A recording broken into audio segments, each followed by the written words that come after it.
Good morning, students. How are you all? Hope everyone are fine. Today, we are going to learn about kinematics, which is a branch of physics deals with one-dimensional motion of the objects.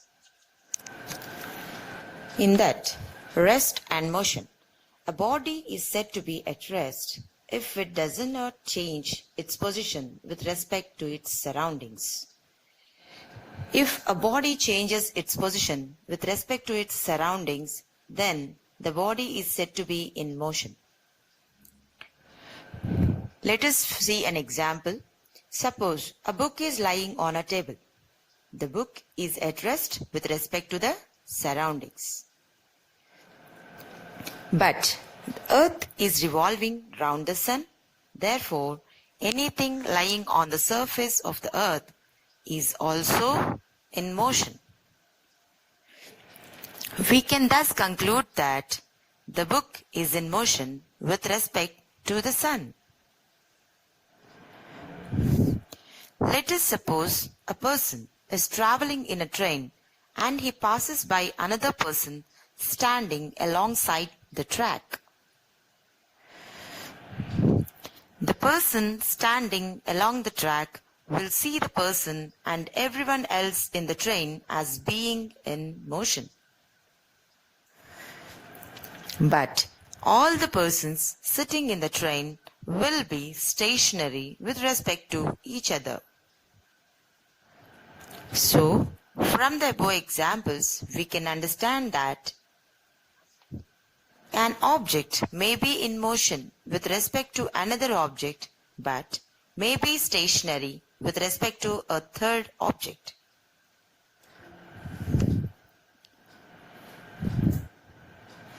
According to A, C is in motion, but in relation to B, C is stationary.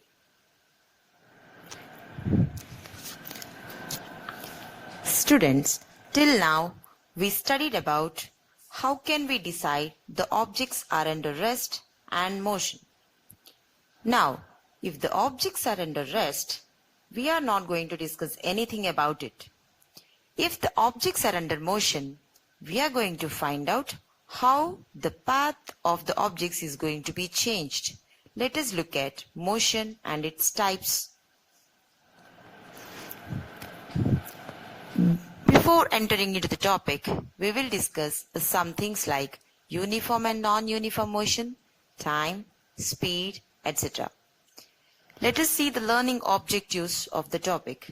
By the end of this chapter, we will be able to learn about define the terms rest and motion, differentiate between slow and fast motion, explain the methods to measure time, measure the speed of an object, identify the units of time and speed, compare the speed of two objects.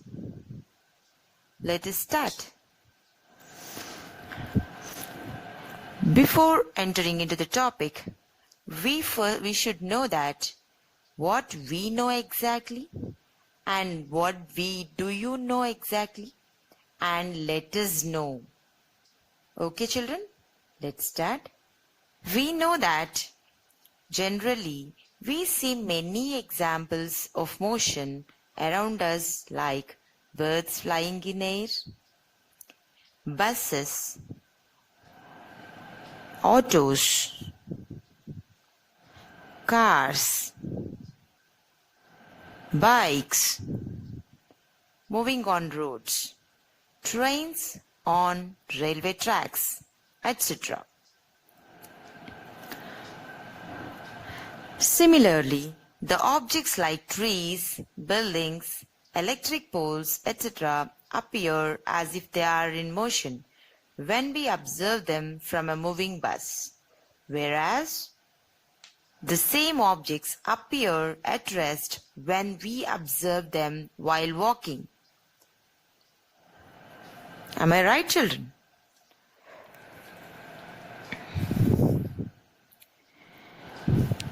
Children, do you know?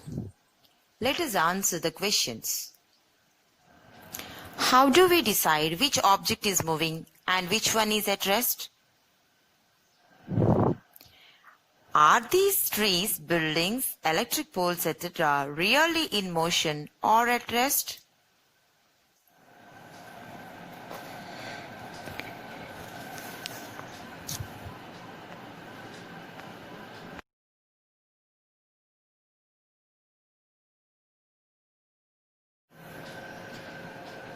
Let us know.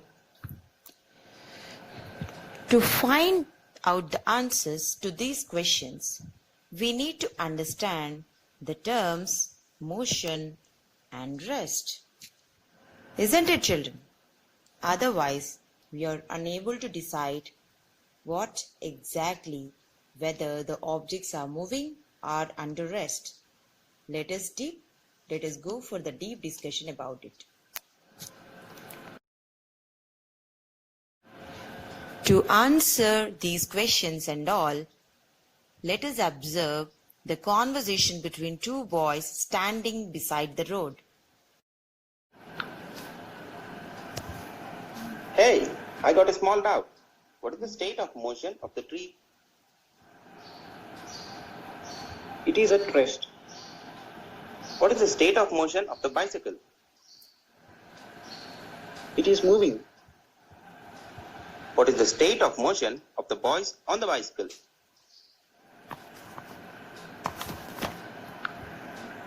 They are also moving along with the bicycle. How do we decide that the bicycle and the boys sitting on it are moving? With respect to their surroundings, the position of the bicycle and the boys are changing with time. So, we can say that they are in motion. Now, observe the conversation between the boys on the bicycle. What is the state of motion of both those boys standing beside the road? They are in motion. What about the state of motion of the tree?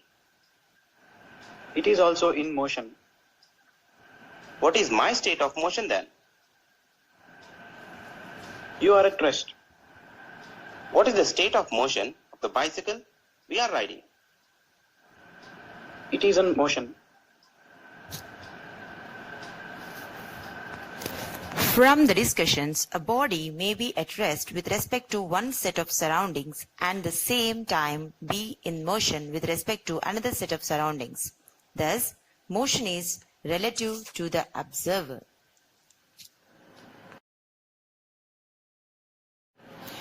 Definition of motion. An object is said to be in motion if it changes its position with respect to its surroundings in a given time. Definition of rest. An object is said to be at rest if there is no change in its position with respect to its surroundings in a given time. Let us see what motion. First question. What is motion? And what are the different types of motion? And what is the physics relating to motion called? Okay, we have answers to all these questions, children. Let us see. What is motion? When a body is continuously changing its position with respect to the surroundings, then we say that the body is in motion. I hope you all understood this about how the object is said to be at rest and motion in the previous video. Right? So if it is changing its position with respect to the surroundings, then we say that the body is in motion. Am I right? Now let's see some examples. An athlete is running on the ground, then he's continuously changing his position with respect to the audience who are sitting at rest. Let us observe this. See, these are continuously changing their positions, right? So this is an example of the motion. Let us see some more examples, children.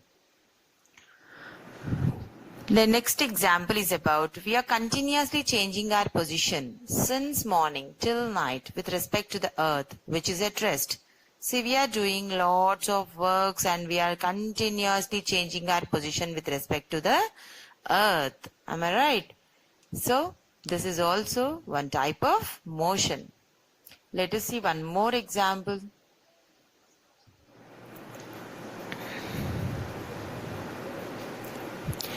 The earth is continuously changing its position with respect to sun, which is at rest. Means the earth is continuously revolving around the sun and it is rotating. Now let's see what are the different types of motion now.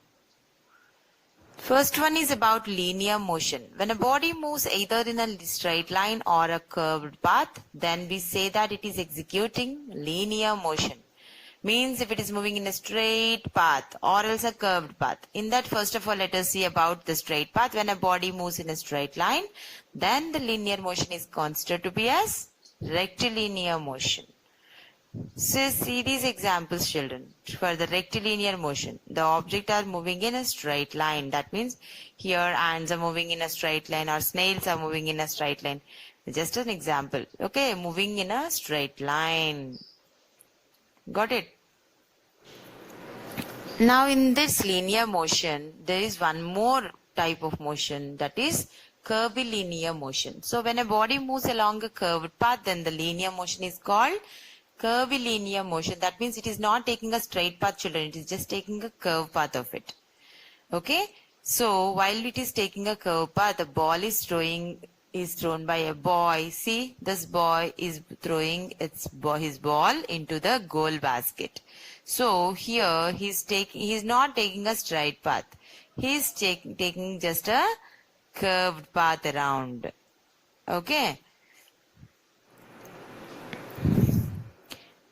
So these two linear motions are considered to be as even translatory motions. See this curved path over here.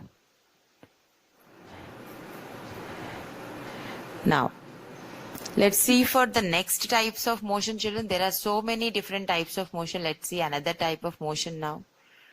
The other type of motion. Now we talk about the circular motion. A body is said to be in circular motion. The object completely moves from its position and moves in a circular path. So the earth is revolving around the sun. It is a circular path. Means it continuously changes its position. That means the object, sun, is fixed at its position. Okay, the earth is revolving around the sun. Earth is revolving around the sun. That means the earth is continuously changing its position from one to another and it is taking the circumference of the circular path. Right? Let us see for the next path, next motion, that is rotatory motion. A body is said to be in rotatory motion when it stays at one place and turns round and round about an axis. Means the object will be fixed at its position. The object is not completely moving, children, like rotating fan, spinning tops and rotation of the earth. Means they will be fixed at their own positions, but they are rotating. Okay, they are rotating about an axis. Let's see, there will be an axis for this earth. Okay, I'm sorry, the line went wrong. Okay, let me draw a straight path for this. Okay, this is a straight path. Of course, here I have already in the image, I have given dotted lines. Okay, this is a straight path. And this is also a straight path. I have drawn it to side for it. Okay, I don't think. And then for this fan also the same. So there will be a rotational axis over here. And this rotational axis, around its rotational axis, the object used to rotate for. Okay. Now let's see other type of motion, children.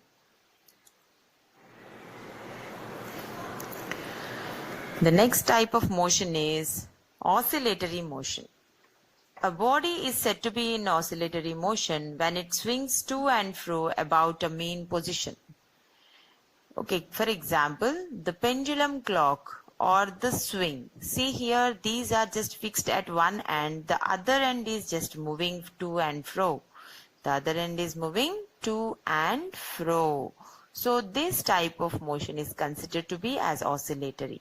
Now let us see the vibratory motion. A body is said to be in vibratory motion when it vibrates about its mean position. For example, strings of a guitar. See how is the strings of a guitar is moving while we are plucking it. Now next one is about drums.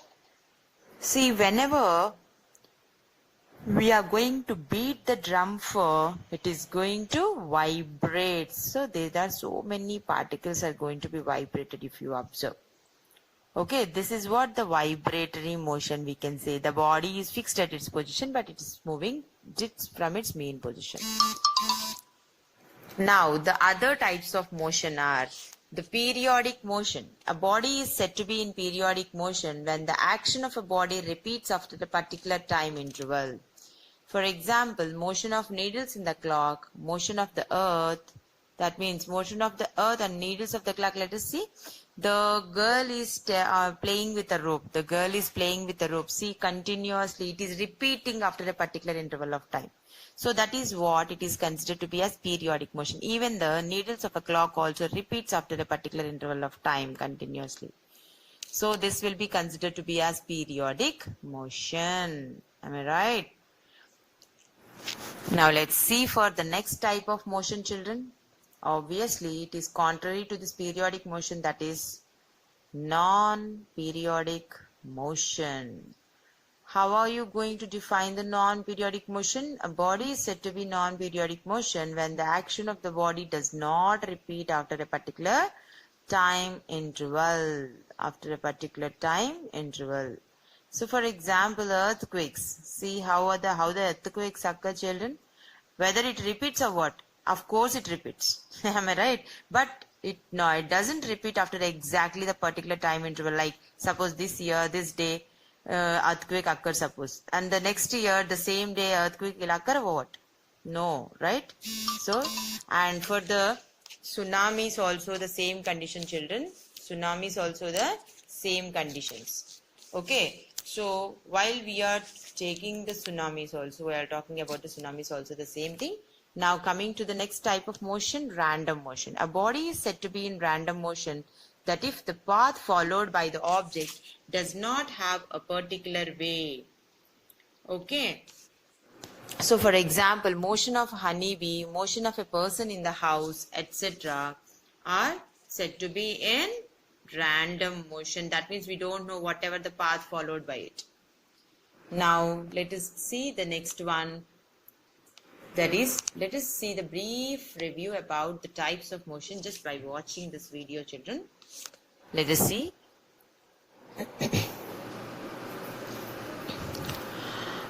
So motion, change in the position of an object with time. Means a body is moving in a straight path, that is to be considered as rectilinear motion. That means it is a straight line motion, we can say simply. Isn't it? Now, suppose, what do you mean by circular motion, children? What do you mean by circular motion? A body is moving in a circular path. That means the object is completely changing its position and is moving in a circumference of the path followed by the circle. So that is what it is considered to be as a circular motion. Right?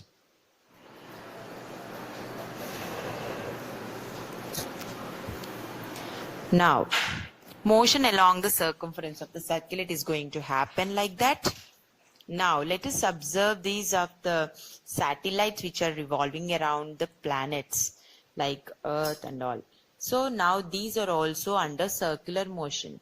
Of course. Now, what is circular motion of a stone? How can we say that? If the stone has been tied to a rope, then it is taking a circular circumference of the circular path. That's what it is to be considered as a circular motion itself.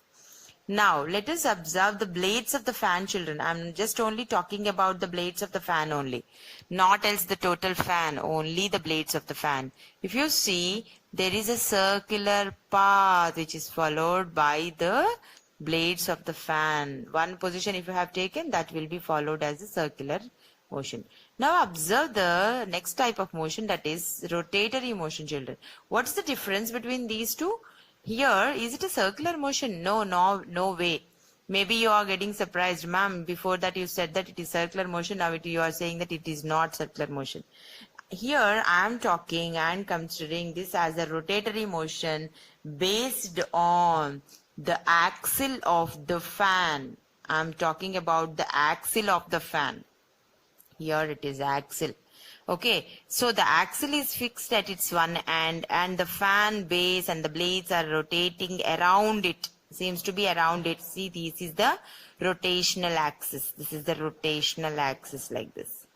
Okay, that's what it is considered to be as rotational motion.